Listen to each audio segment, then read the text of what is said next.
Cut.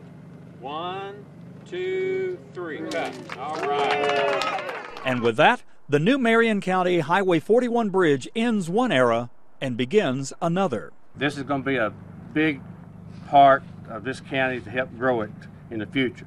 The new bridge will serve as a relief valve to the nearby I-24 bridge for 2 years, the detour, after the old bridge closed.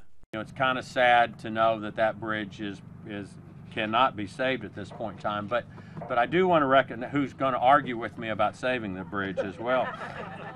That person is 90-year-old Madge Knight Bogild. Her family was among the first to drive across the old bridge when it was built in 1929. Because of its historic significance to the history of America, the bridge was put on the National Register of Historic Places in 2007.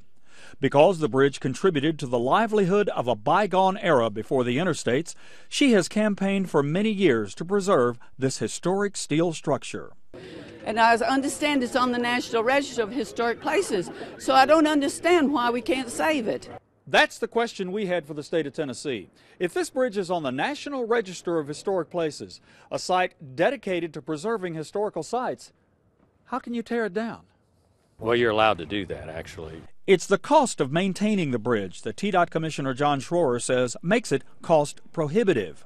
He says whenever a bridge on the National Register is scheduled for demolition, invitations go out to various local governments and civic groups to see if there's any interest in bridge ownership. In this case, they'd need to come up with $3.5 million to restore the bridge and $125,000 a year to maintain it.